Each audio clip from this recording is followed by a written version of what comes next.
Características de las eubacterias. La taxonomía es el vocabulario de la microbiología médica. Existe una diversidad de organismos patógenos, los cuales se conoce menos del 10% debido a su dificultad de cultivo. Es de gran importancia conocer sus diferencias y la clasificación para catalogar a los organismos dentro de un grupo taxónico. El crecimiento en medios de cultivo se da en medios no selectivos, medios selectivos y medios diferenciales. Los medios no selectivos se van a dar en agar de sangre, agar chocolate, los cuales van a permitir la proliferación y la formación de colonias. Los medios selectivos van a ser cuando se agregan sustancias para poder inhibir un grupo determinado de bacterias irrelevantes. Los medios diferenciales van a darse por la actividad, por la diferenciación de la actividad metabólica o actividad enzimática. La microscopía bacteriana es la más usada de la atención de Gram, la cual se usa para clasificar a las eubacterias. Las pruebas bioquímicas se usan para clasificar la presencia de las funciones metabólicas y agrupar un taxón específico. La prueba de la oxidasa y la prueba de la catalasa son las más usadas. Las pruebas inmunológicas, serotipos, serogrupos y serovariedades, hacen referencia el cero al uso de anticuerpos para una estructura específica. La inestabilidad genética, en esta la biología va a permitir comparar los genes de las bacterias, aunque sus aspectos son muy grandes hasta en un grupo taxónico. El sistema de clasificación, las claves, permiten la identificación eficaz a partir de un número mínimo de características. Las pruebas de bioquímicas usadas más frecuentes para la distinción son la degradación de los carbohidratos, la producción de las catalasas, la utilización de los citratos y entre otras que podemos observar. La taxonomía numérica es el esquema de clasificación que utiliza un gran número de características no ponderadas útiles. Ahora vamos a ver la clasificación de la filogenética. Las medidas realizadas entre los organismos que comparten un ancestro en común. No existe registro fósil de las bacterias, lo que hace difícil diferenciar la evolución convergente y divergente. A diferencia de el ARN ribosómico, durante la evolución se ha conservado la secuencia codificadora del ARN ribosómico como proteína. La relación evolutiva entre organismos divergentes permitió el descubrimiento de las arqueobacterias. La descripción de las principales categorías y los grupos de las bacterias. El manual de Berger, Bacteriología Sistemática. Aquí vamos a poder encontrar diferentes grupos, como están las eubacterias gram negativas, las eubacterias gram positivas, las eubacterias sin paredes. Las dos primeras se parecen debido a que tienen una reproducción por fisión binaria, estructuras en forma de esferas, bastones o filamentosas. Poseen una membrana y una pared, en las gram positivas, una pared que va a darle forma a la célula. Las eubacterias sin paredes celulares solo van a estar encerradas en una membrana unitaria.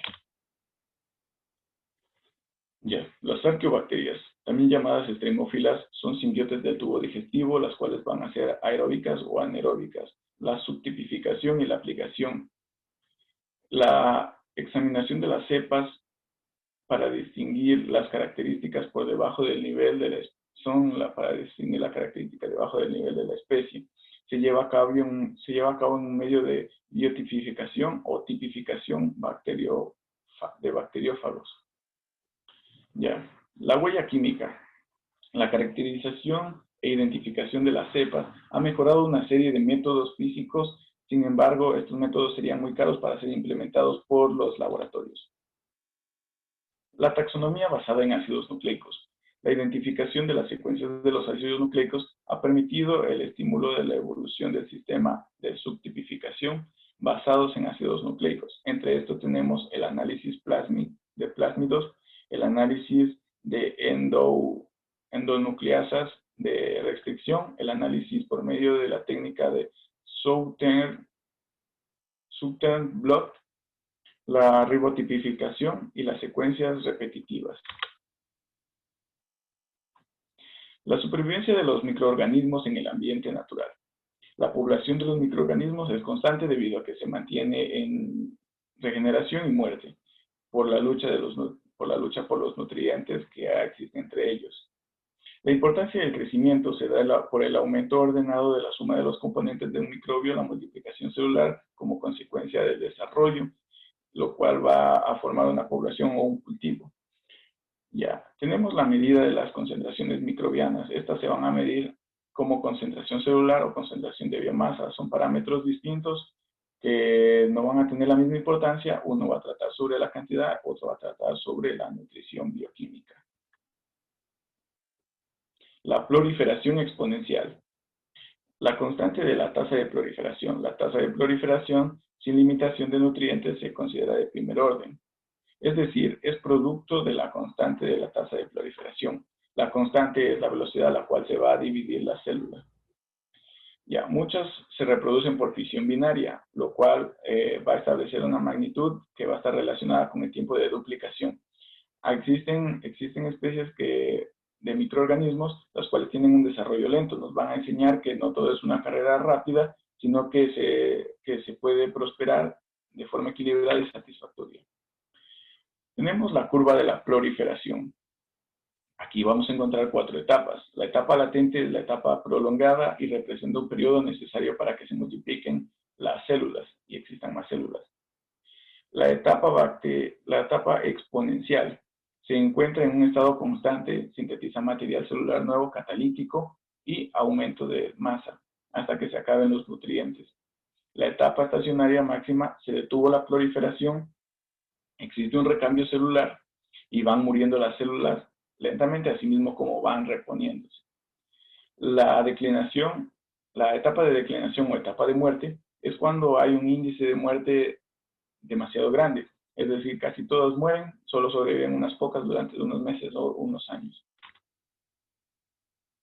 El mantenimiento de las células en etapa exponencial. El quimiostato es un dispositivo compuesto por un contenedor, un rebosadero con sifón y un mecanismo va a destilar el medio fresco a una velocidad regular. Esto va a mantener un medio continuo para poder mantener a las bacterias. Las biopelículas en muchas infecciones se da porque las bacterias no crecen de forma individual, sino que forman comunidades que van a causar infecciones. La importancia de la muerte celular. Cuando una bacteria se considera muerta, cuando ya pierde la capacidad de poder reproducirse y es decir, no va a formar colonias en ningún tipo de medio. La valoración de la muerte se da en forma ponderada a partir de una estadística, ya que si se realiza de forma individual es incorrecta.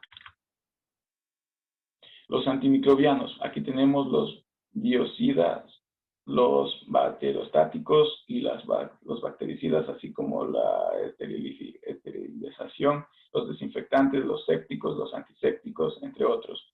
Ya, estos van a realizar una función diferente cada uno. Por ejemplo, los biocidas son sustancias químicas o físicas, las cuales van a desactivar al microorganismo. Los bacterostáticos van a solo detener la multiplicación la multiplicación bacteriana.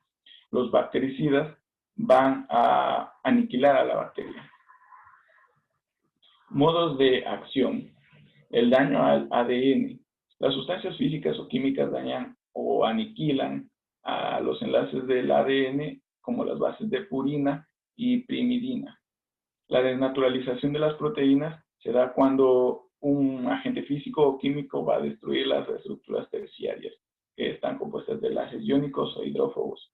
La desorganización de la membrana o pared celular se debe a que una sustancia se va a concentrar en la superficie y va a causar lisis celular. La disociación de los grupos sulfídricos va a darse porque las enzimas que contienen la cisteína poseen cadenas laterales que terminan en grupos sulfídricos. Tales enzimas no pueden funcionar si el grupo sulfídrico no es libre. El antagonismo químico tiene una afinidad química, por lo cual va a tener función catalítica y va a desplazar al sustrato normal, evitando la reacción. La inversión de las acciones antibacterianas. La eliminación del fármaco. Si se elimina el fármaco y queda alguna bacteria, esta empieza a reproducirse y va a surgir de nuevo. La inversión por sustrato. El antagonista funciona de manera inversa, por lo cual va a causar mayor afinidad del sustrato. Desactivación del fármaco. Es posible desactivar el fármaco agregando otro tipo de sustancia. La protección contra la lisis se previene transformando al medio en un elemento isotónico. Elementos que pueden dañar a las bacterias. Tendríamos el calor, que es uno de los mayores esterilizantes. Solo las esporas sobreviven a más de 100 grados. La radiación es otro elemento físico. Las sustancias químicas, entre estas vamos a encontrar a los alcoholes, los aldehídos, las biguanidas, los bisfenoles, los fenoles, los peroxígenos, entre otras que podemos observar ahí. Gracias.